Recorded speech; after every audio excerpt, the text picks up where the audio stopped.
Bien, un cordial saludo a todos los presentes. Sean bienvenidos a la primera jornada de enfermedades tropicales organizada por SOCIEM UNTRM en conjunto con los comités permanentes académicos de las sociedades de SOCEMOM, CIEMBE, SOCIEM UPAO y SOCIEMSE. Nosotros nos complacemos en presentar esta jornada de enfermedades tropicales y pues vamos a empezar con la ponencia con el tema de leptospirosis a cargo del universitario Manuel Ramos Salinas. En esta oportunidad él nos acompaña y pues él es estudiante del 7º año, también es CEO en Medicine DAT y embajador de Dr. Ban y también del Elsevier Medicina, asimismo contribuidor de UDOX y miembro del staff de CIPEMED. Entonces, sin nada más que decir, Manuel, te damos la bienvenida y pues el espacio es todo tuyo. Hola chicos, ¿qué tal? Bueno, en este día vamos a hablar un poco de leptospirosis. Si bien ya hemos estado hablando sobre muchas enfermedades infecciosas en esta semana y también muchas zoonosis, en este caso vamos a hablar de la leptospirosis. La leptospirosis usualmente viene a ser una enfermedad que no está muy bien conocida o que no llama mucho la atención, ¿no? Porque básicamente la zoonosis que más se ve o que más hay más informes o hay más casos viene a ser de dengue. Pero la leptospirosis también viene a ser una enfermedad de interés. Para comenzar, vamos a empezar eh, hablando sobre la taxonomía de esta bacteria. Va derivada de la familia de las Leptospiraceae, del orden Spirochaetales, género Leptospira, y van a tener dos clasificaciones, una clasificación más antigua y una clasificación que es más actual. La antigua se va a dividir en dos complejos, ¿no? En un complejo interrogans y en un complejo biflexa. El complejo interrogans viene a ser básicamente el complejo donde van a estar todas las leptospiras que son patológicas. Y el complejo biflexa van a ser también llamadas las leptospiras saprofíticas. En el complejo interrogans tenemos que saber ahora básicamente que primero vamos a tener los cerobares. ¿Dónde está el puntero? Vamos a tener los cerobares. Los cerobares vienen a ser la unidad básica o la unidad taxonómica de la leptospira. Estos cerobares se van a unir de manera antigénica a los similares y vamos a formar serogrupos. Y estos serogrupos vamos a formar los complejos interrogan o bien el complejo biflex. Ahora, el complejo interrogans, que viene a ser el complejo patológico, o sea que va a reproducir la enfermedad o va a producir la enfermedad, va a estar constituida de 24 serogrupos y de estos 24 serogrupos vamos a tener 240 serobares. Entonces, en el complejo interrogans, que es patológico, vamos a tener más serobares que en el complejo biflexa, que solamente vamos a tener 60 serobares, ¿no? Bueno, en la clasificación que le estaba hablando, la antigua, como pueden ver en este cuadro, hay demasiados serogrupos, hay demasiados serobares y la cepa de referencia, ¿no? Y las especies que vienen a estar formadas por los serogrupos. Ahora, pero ustedes se preguntarán o me dirán cuál viene a ser el cerobar importante, ¿no? Porque no se van a aprender todo. Lo que tenemos que recordar de este cuadro, o lo tenemos que ver, es identificar los más importantes. Los más importantes, lo que siempre vamos a estar relacionando con las patologías, va a ser el cerobar Icterohemorrhagiae y el Pomona. ¿Por qué? Porque el cerobar Icterohemorrhagiae, o el serogrupo también constituido por que es el Icterohemorrhagiae también, viene a estar ubicado en las ratas, que viene a ser el principal o el más frecuente causante de esta enfermedad en las áreas urbanas.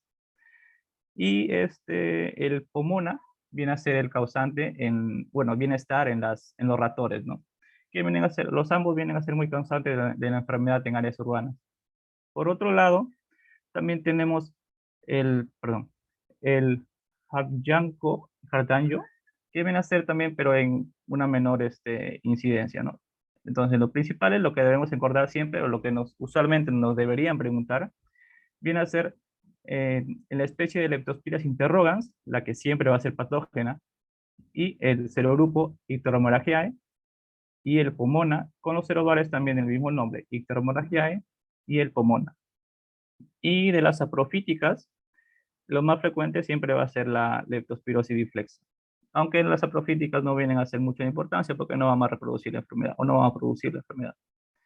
En cuanto a la clasificación más actual, lo vamos a dividir básicamente en patógenos con patogenicidad intermedia o poco clara, o simplemente las especies saprofíticas que vienen a ser no patógenos.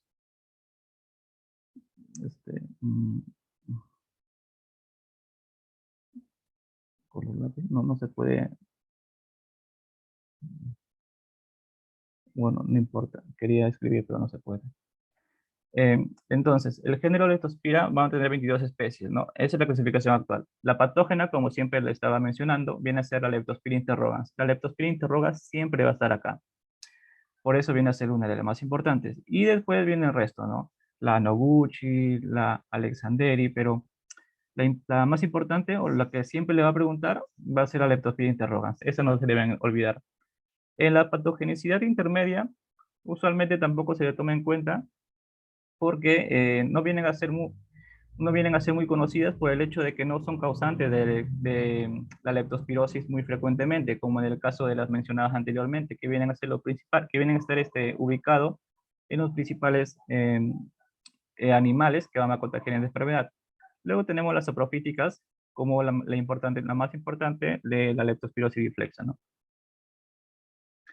Ahora, hablando un poco de la morfología, en una vista microscópica eléctrica, la leptospira se va a ver de manera cilíndrica, como está en esta imagen, de manera cilíndrica que va a estar enrollado por medio de su capa externa un filamento axial.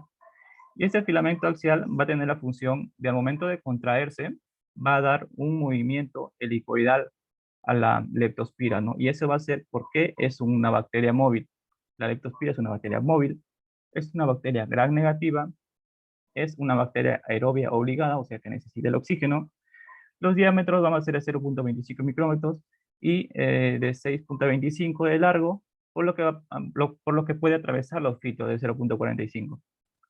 La apariencia de la leptospira va a depender del medio en el que se ubica. Por ejemplo, en esta imagen, la imagen que está en la parte inferior, la imagen negra, va a estar en un recipiente líquido en el cual la leptospira va a formar una especie de signo de interrogación, ¿no? Con una flexión superior y una flexión inferior, por lo cual se le va a identificar o se le puso el nombre por este motivo de la leptospira interrogans, ¿no? Pero depende, esta, esta forma va a depender del medio en el que se encuentre en el momento de la observación. La temperatura de crecimiento óptico, el óptimo de la leptospira va a ser de 28 a 30 grados, pero algunas especies saprofíticas pueden soportar temperaturas menores.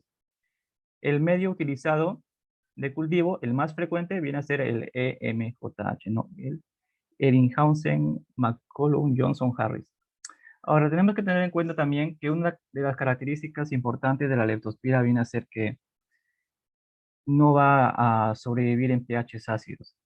Y como voy a explicar más adelante, uno de los exámenes que están indicados en el caso de leptospira viene a ser el examen de orina. Y como todos sabemos, el examen de orina, perdón, el pH en orina viene a ser ácido. Por lo cual, antes de sacar la prueba, se tiene que alcalinizar la orina para que las leptospiras sobrevivan. Eso es muy importante de recordar.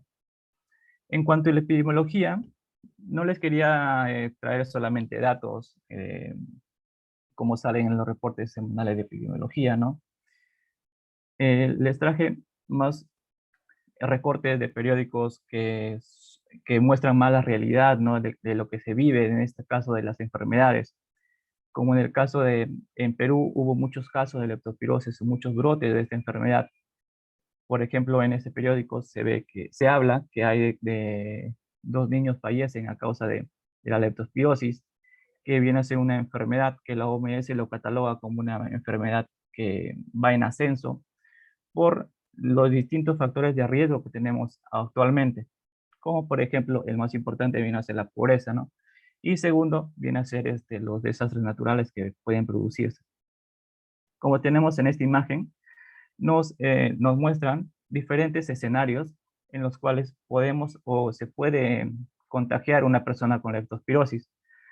Por ejemplo, en las imágenes, en la imagen A, en la imagen B, podemos ver a personas que están en un lago, bien pueden estar bañándose o pueden haber ido de viaje a cierto acantilado y decir que se quieren bañar o estar un rato en el lago, pero no sabemos si el lago va a estar contaminado o si por A o B hay en esa ciudad ratas infectadas de esta enfermedad y es posiblemente que se contagien. También hay artículos relacionados que hablaron sobre esto, que hubo un equipo de natación que fue a cierto lugar donde, bueno, su competencia habitual.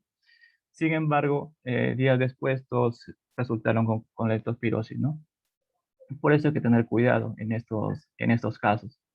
Después nos muestran, por ejemplo, en la imagen C, en la imagen D, donde hay gente lavando ropa, que usualmente se ve en áreas de extrema pobreza o en áreas en la serranía más alejada.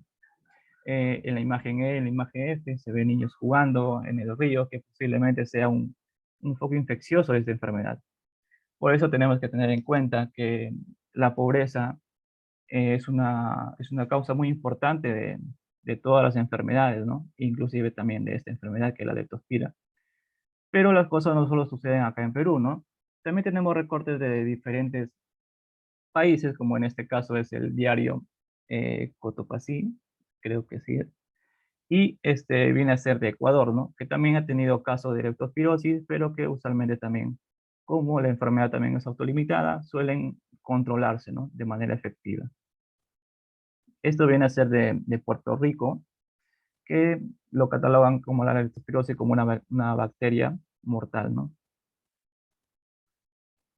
También que con el brote de enfermedades por basura, ¿no? La basura también es un medio de contaminación muy importante que hay tanto en zonas urbanas como en zonas de alta pobreza o en zonas con buena economía, ¿no? En todo lado va a ver la presencia de basura y este acúmulo de basura viene a ser también un factor de riesgo para esta enfermedad.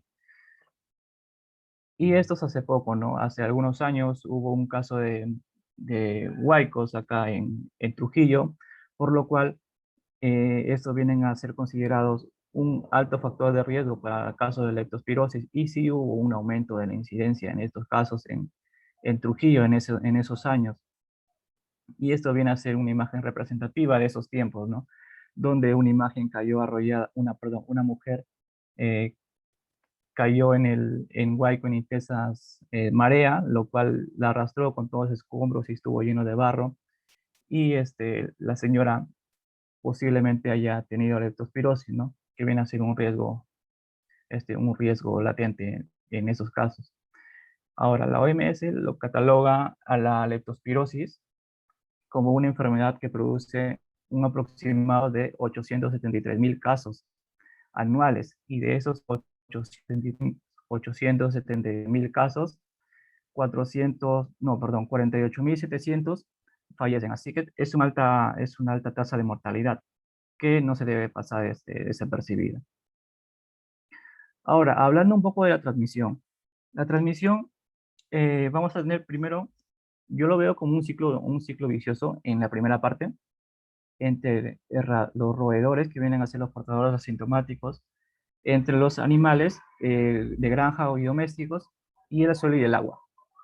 Ambos, bueno, los roedores, bueno, los animales mamíferos no van a reproducir la enfermedad, o sea que van a pasar desapercibidos en comparación con los humanos. Entonces, los roedores pueden infectar tanto el agua, el suelo con su orina, o también pueden infectar a los mamíferos a través de su orina, y viceversa, ¿no? También con el agua y con el suelo, viceversa, también lo pueden infectar. Pero viene en una dirección unilateral en estos lados con el ser humano, porque el ser humano sí va a desarrollar la enfermedad. Uy, el ser humano sí va a desarrollar la enfermedad, ¿no? ¿Y cómo se contagia?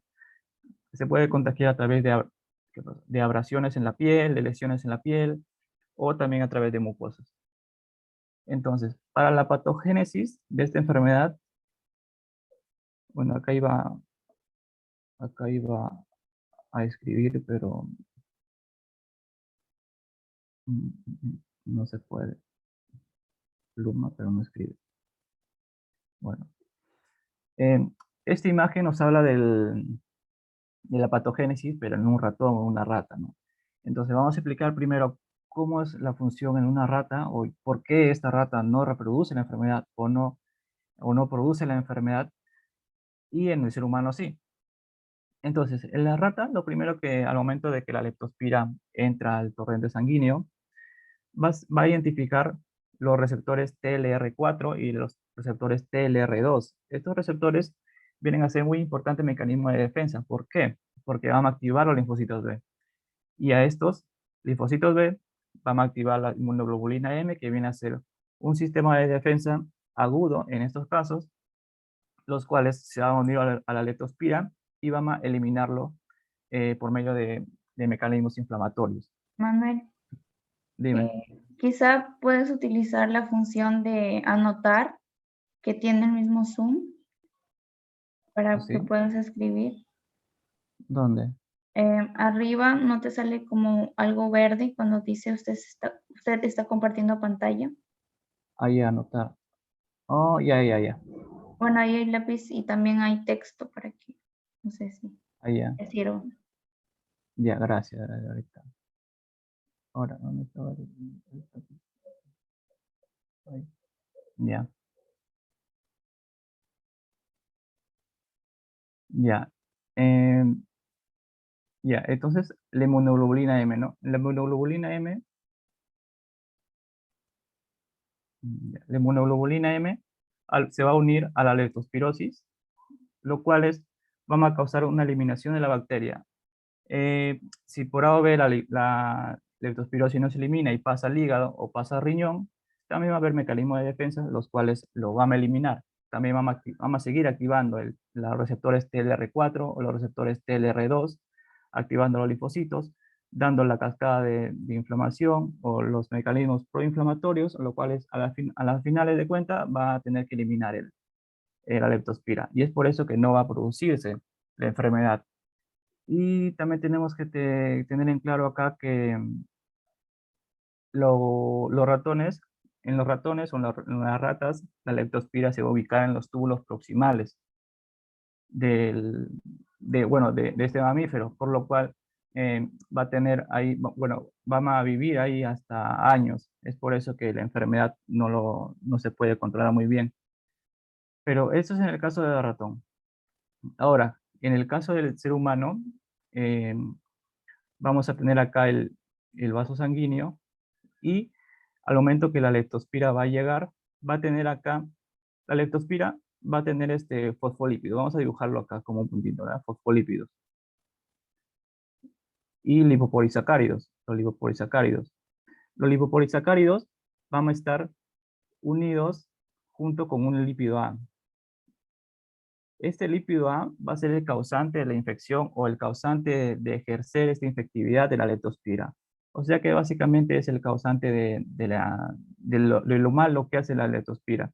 Entonces, el lípido A, cuando está en el ratón, que en el ratón viene por acá también, junto a los oligopolisacáridos, en el ratón no va a hacer nada, no va a activar nada, va a seguir activando los sistemas de defensa del TLR4 y el TLR2. Pero en comparación con el ser humano, este lípido A no va a activar estos receptores, sino va a activar el TLR1 y el TLR2.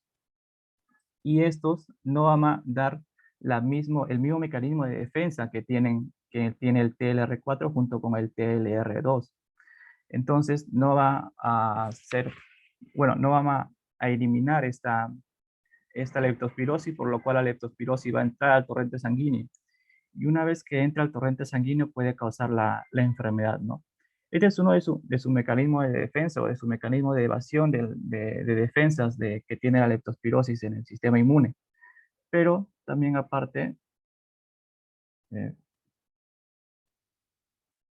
aparte, tienen más mecanismos de defensa, como en el caso de la vía clásica y la vía alternativa.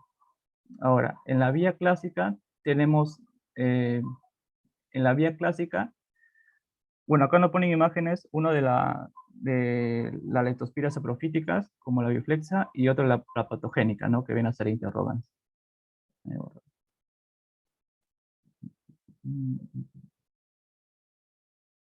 Ya, ya. En el caso de la vía clásica, en el caso de la vía clásica, vamos a tener los receptores, vamos a tener ¿dónde está? El factor C4BP, que en las saprofíticas no va a causar ningún efecto, básicamente, pero en la patogénica, que viene a ser la interrogans, el C4BP se va a unir a los ligandos LSPA, los cuales, al momento de unirse, va a unirse también a la C4B, los cuales no va a dejar que se conviertan a C4B, a C4C, los cuales va a haber un decaimiento de la convertasa, del C3 convertasa. Y como sabemos, la C3 convertasa viene a ser cumplen función proteolítica, los cuales va a ayudar a la eliminación de esta bacteria. Entonces, otra de las siguientes causantes de por qué la leptospira evade el sistema inmune viene a ser la C4, su factor que va a tener el C4BP. Otro de sus factores viene a ser el factor H. El factor H que también va a tener en la vía alternativa del sistema inmune, el complemento, se va a unir a los ligandos LEN-A, LEN-B y al C3B, los cuales no va a dejar que se una el factor BB con el C3B, lo cual también va a causar un decaimiento de la C3 convertasa. Y ese es otro mecanismo también por el cual la leptospira no va a generar perdón, la leptospira va a generar la enfermedad en el ser humano y en comparación de los otros mamíferos no, porque los mecanismos de defensa de la leptospira al momento de entrar al sistema inmune o al momento de enfrentarse a este sistema van a ser muy diferentes en el caso de las ratas como en los seres humanos.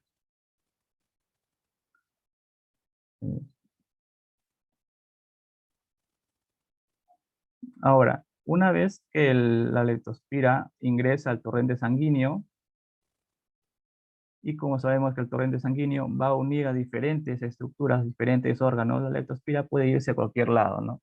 Puede decir, ah, sí, yo me voy, por ejemplo, al hígado, o no, por ejemplo, yo me voy al ojo y causa una uveitis, o no, me voy al pulmón y causa una neumonitis hemorrágica, o no, quizás no me gusta el pulmón, tampoco voy a las meninges, voy a causar una reacción inflamatoria y puedo causar una meningitis, o puede producir un daño vascular al momento de ir al endotelio, una vasculitis o hemorragia, ¿no?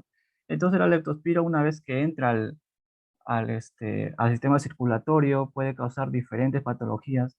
¿Por qué? Porque el sistema circulatorio va a conectar diferentes órganos.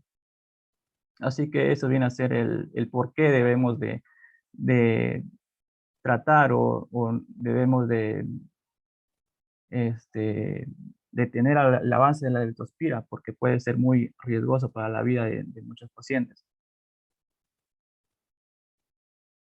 Ahora, hablando un poco del cuadro clínico, el cuadro clínico básicamente va a empezar como si fuera un paciente con un resfriado, ¿no? Va a tener escalofrío. Acá hay algo interesante, porque se puede diferenciar de dengue, ¿no? En este caso, porque como sabemos, la leptospira y el dengue vienen a tener clínica muy similar.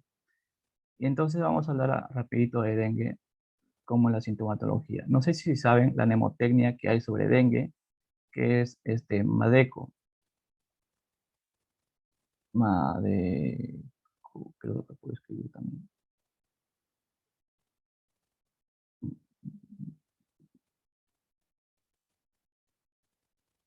No sé. Ya.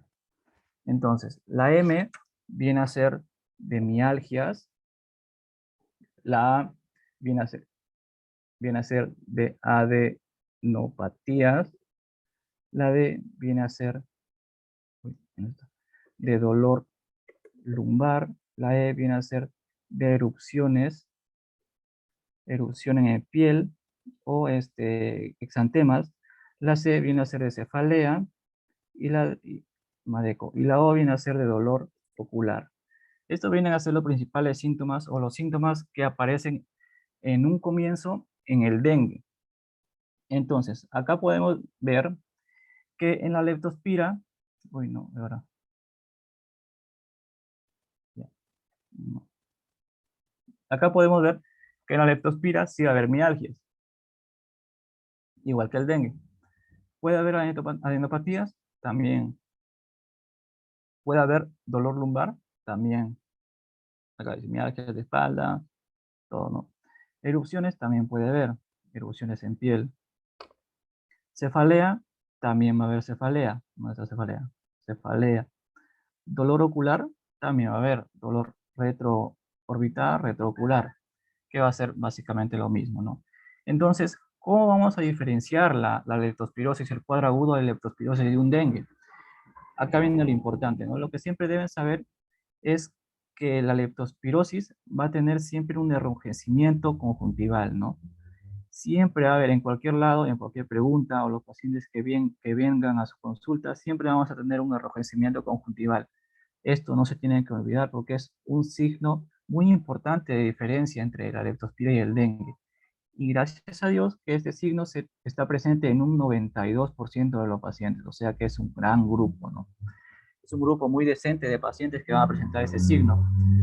Pero ya, supongamos que no te viene el 92% y supongamos que te viene solamente este 8% difícil de diagnosticar, ¿no?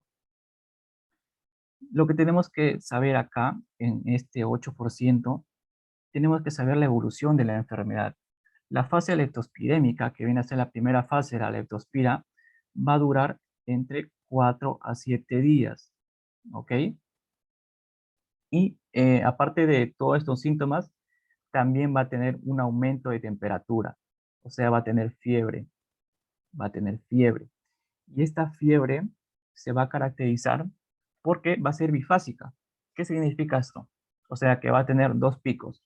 El primer pico va a empezar junto con la enfermedad y junto con los síntomas de resfrío, ¿no? Los síntomas generales. Y ese primer pico después va a decaer. Decae y después de puede ser 1 a 3 días, va a aumentar otra vez. Y un momento que aumenta otra vez la temperatura, se va a empeorar el paciente. Es un signo que se va a empeorar el paciente, sí o sí, va a pasar a la siguiente fase. Esto es en el caso de la leptospirosis. Pero en el caso del dengue, también va a tener fiebre, ojo, pero la fiebre va a ser constante. No va a tener, no va a tener no va a ser bifásica, como en el caso de la leptospira, sino va a ser constante. Y usualmente los síntomas leves de dengue van a durar entre 3 a 5 días. O sea que se van a empeorar antes que la leptospira. Y usualmente al momento de empeorarse van a tener otra clínica, ¿no? Como por ejemplo el dolor abdominal, epigastralgia, al momento la disminución de plaquetas, que suele ser muy importante, muy característico de dengue, ¿no? Vienen a ser diferentes síntomas en comparación con la fase complicada de la leptospirosis. Y ese viene a ser otro método de diferenciar estas dos patologías, ¿no? En el caso de este 8% que vamos a tener acá, que va a ser un poco complicado. Ahora, tenemos que tener también en cuenta que en el caso de las embarazadas, en el caso de las embarazadas, también se pueden infectar de leptospirosis. Y ahora, si la embarazada se afecta de leptospirosis, ¿qué puede causar? Va a tener mayor riesgo de abortos y también riesgo de malformaciones, ¿no? Si está en la etapa de teratogenicidad. Entonces, como mm,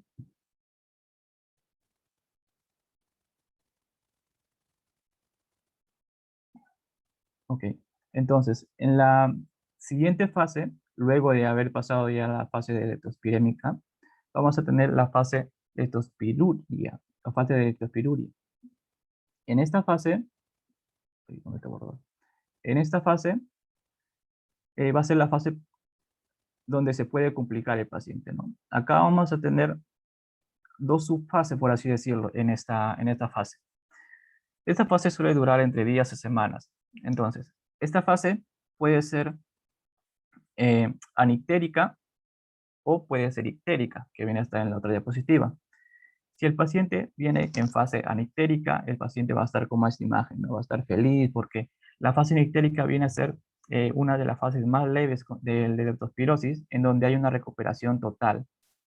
El paciente no, bueno, no, o tiene un muy bajo grado de mortalidad, esta fase, bueno, esta subfase anictérica, por lo cual los pacientes van a estar felices.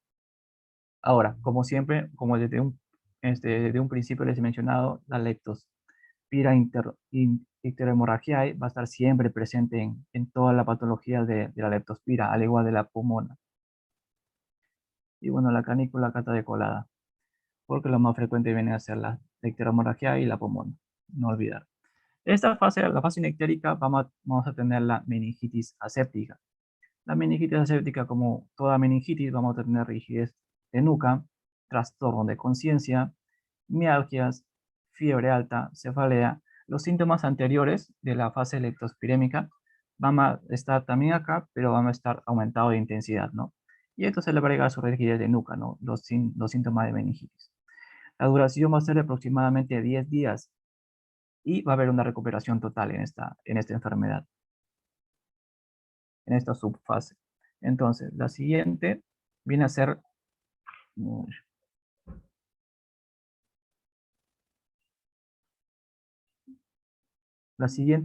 la fase ictérica. En esta fase ictérica sí hay un aumento de mortalidad. Eh, ¿Por qué? Porque va a estar el síndrome de Weil. Ahora, siempre va a estar asociado al serovar de icteromorragiae, ¿no? Como les había mencionado. Icteromorragiae en un 83% y en un 30% la pulmona. Ahora, en esa subfase vamos a tener una triada característica, que viene a ser la ictericia, la ictericia, la falla renal y las hemorragias. La ictericia usualmente se va a acompañar de dolor abdominal, de diarrea, de constipación, de hepatoesplenomegalia, de náusea, de vómitos y de pérdida de peso. La falla renal vamos a tener azotemia, hematuria, proteinuria y oliguria. En la hemorragia, epistaxis, hemorragia subconjuntival también, neumonitis hemorrágica, hemorragias suprarrenales y suprarrenoideas. Tenemos que tener presente que la hemorragia subconjuntival es la complicación oftalmológica más frecuente. También, eso siempre van a preguntar también. Hemorragia subconjuntival es la complicación oftalmológica más frecuente. Siempre, y la diferenciación que va a tener la leptospira, no siempre con el ojo. Ahora, otro punto importante es la oliguria. Paciente que te viene con oliguria en fase ictérica, en la subfase ictérica, paciente con oliguria, la oliguria es un factor predictor de mortalidad, o sea que ese paciente lo tienes que atender como paciente VIP, porque posiblemente se te vaya, y se te vaya no del hospital, sino a otra vida. Así que la oliguria es un signo de mortalidad, es un factor predictor de mortalidad, o sea que, y eso es muy importante saberlo, ¿ah? En cualquier momento te puede venir eso. Ahora, ¿cómo borro esto?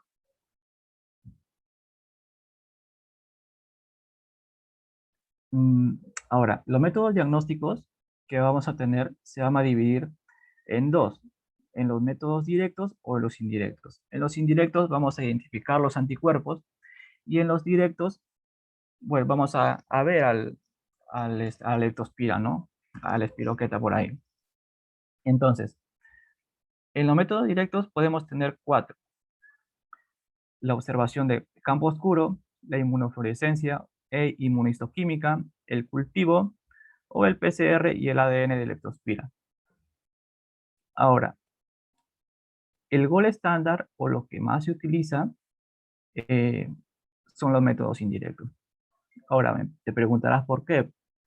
Los métodos indirectos, como había mencionado, vienen a identificar a los anticuerpos y los métodos directos vienen a ver a la bacteria. Entonces, ¿por qué los métodos directos vienen a ser menos que los indirectos? Los directos vienen a tener una baja sensibilidad. Uy. Los directos vienen a tener una baja sensibilidad. Eh, por ejemplo, la observación de campo oscuro, una baja sensibilidad, por lo cual no es muy recomendable, no es un método diagnóstico de elección en cualquier lado. La inmunofluorescencia de igual manera tiene una baja sensibilidad. El cultivo también tiene una baja sensibilidad. Y aparte de tener una baja sensibilidad, va a tener el momento de cultivar o para que crezca esta bacteria en cualquier medio, va a demorar mucho tiempo, por lo cual también esa es una de sus debilidades, ¿no? Que va a demorar mucho.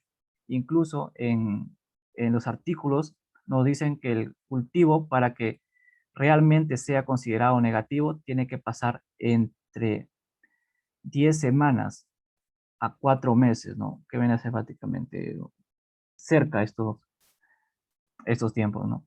O sea, 10 semanas tiene que pasar desde que sacamos el cultivo, desde que, por ejemplo, este, sacamos la muestra al paciente para que recién digamos, ah, no, el cultivo es negativo, o sea que demora demasiado el cultivo.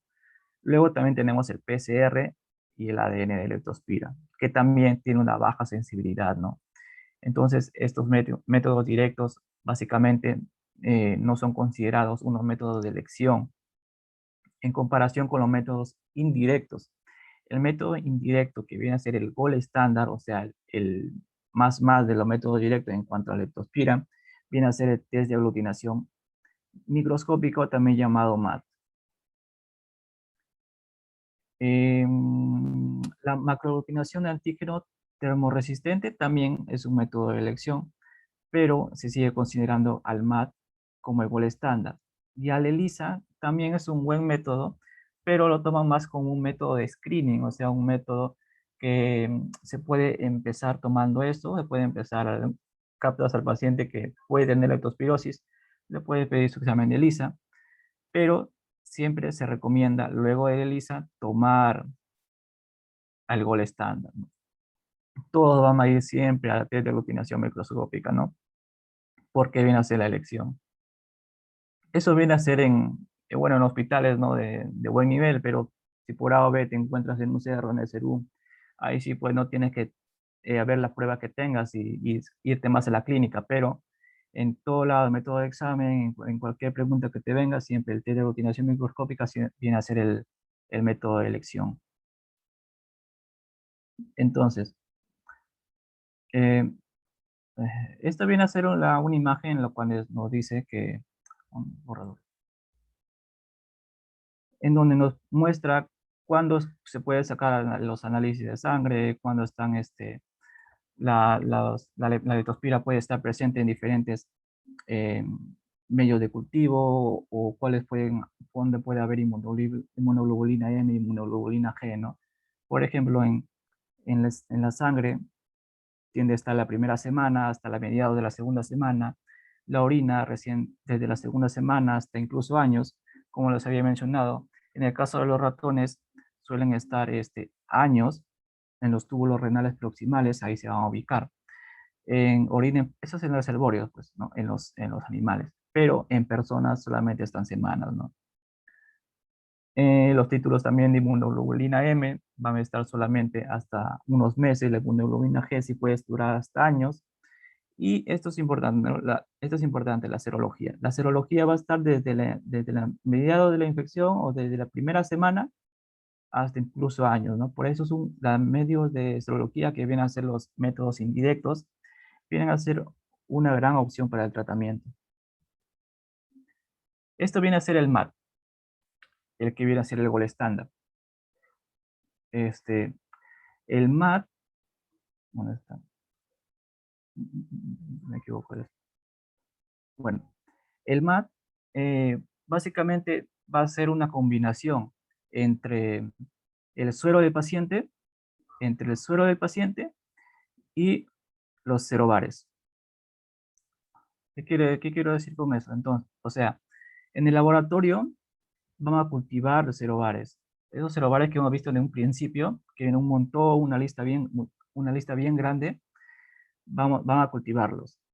Y dependiendo de la región en donde se encuentre el paciente o donde hay una mayor incidencia de esta enfermedad y se identifica qué cerobares que tengan mayor incidencia y se cultivan esos. Por ejemplo, acá pongamos que está los más comunes, ¿no? El Ectohemorragiae y el Pomono. Van a estar acá. Eso se tiene que tener cuidado, mucho cuidado. ¿Por qué? Porque se está trabajando con agentes biológicos vivos. Es por eso que el MAT viene a ser muy complicado al momento de ejecutar esta prueba. Entonces, una vez identificados los cerobares, una vez de tener nuestro cultivo, nuestro recipiente lleno de cerobares de leptospira, vamos a agarrar un poco de sangre del paciente y se va a combinar con estos cerobares, ¿no? Al momento de combinar estos cerobares, vamos a esperar. Vamos a hacer 2 tomas. Uno, en la primera semana de la enfermedad, donde va a haber un aumento donde va a estar la leptospira en todo su esplendor, y donde va a estar comenzando, perdón, y luego va a haber en una fase de convalecencia. Luego ya por la semana 10, o no, perdón, por el día 10 o por el día 15, más o menos, se tiene que tomar otra prueba, también de MAT, ¿no? También se saca el suero del paciente, se ve el cultivo de los cerobares y se combinan ambos. Ahora, ¿qué queremos ver en esta prueba? Acá se ven estos dibujitos. Lo que queremos ver es la reacción, la seronegatividad que va a producir la combinación de anticuerpos con las bacterias vivas, ¿no? Tiene que haber seroconversión. O sea, que de los anticuerpos de la primera fase, de la primera semana, tiene que aumentar 4 veces en la fase final de convalecencia para que sea considerada una prueba positiva en esta enfermedad. O también puede hacerse solamente una prueba, pero tiene que salir unos resultados de 1/800, ¿no? O sea que tiene que ser una seroconversión bien grande para que sea considerada positiva. Ese viene a ser el por qué, o bueno, eso viene a ser la explicación de esta prueba. Ahora, el tratamiento va a ser los antibióticos siempre en adultos, niños, embarazadas, van a ser muy similares. En adultos, en la enfermedad leve, vamos a tener la doxiciclina, con acá su posología de 100 miligramos vía oral 2 veces al día por 7 días. La citromicina viene a estar dada en pacientes alérgicos a la penicilina, que también es de segunda elección, de 500 miligramos vía oral 1 vez al día por 3 días. En niños también la doxiciclina está indicada, la acitromicina también está en segundo puesto, y en embarazadas la citromicina de elección y la amoxicilina sigue en segundo puesto. Acá tenemos que tener en mente, o bueno, tenemos que recordar que hay una reacción muy importante, muy característica de toda espiroqueta, que es la reacción de Harris-Herheimer. No sé si así se pronuncia, pero bueno. Esta reacción viene a estar presente en toda espiroqueta. ¿Y de qué va a tratar esta reacción? Esta reacción va a estar dada por la destrucción que se va a causar por los antibióticos a la espiroqueta. Esta reacción vamos a tener un aumento de temperatura, o sea que vamos a tener fiebre, el paciente va a estar hipotenso y el paciente va a presentar escalofríos. Pero esto no es significativa una recaída, ¿no? Sino es que el paciente es que los antibióticos están haciendo una acción efectiva, una acción eficaz al momento de la eliminación de la leptospira, ¿no? De cualquier espiroqueta. Esta reacción también está presente por si acaso en la sífilis, ¿no? Es muy importante saber esta reacción porque nos puede ayudar mucho. En la enfermedad severa, tenemos una terapia, la antimicrobiana, en adultos una penicilina de 1.5 millones endovenoso cada 6 horas. También tenemos la doxiciclina de 100 miligramos endovenoso cada 12 horas por 7 días. En la enfermedad severa, el tratamiento viene a ser por 7 días, ¿ya? En adultos, en niños embarazadas. La ceftriaxona de 1 a 2 gramos endovenoso cada 24 horas, la cefotaxima también está indicada. La penicilina en niños se tiene que dividir de 4 a 6 dosis por 7 días también. La doxiciclina se va a dividir en 2 dosis. La ceftriaxona va a ser 150 miligramos por kilogramo cada 24 horas por 7 días. También se le puede dar cefotaxima, también está de la adición la citromicina. En embarazadas, de igual forma, es igual la dosis en el adulto de ceftriaxona, de cefotaxima y también de acitromicina.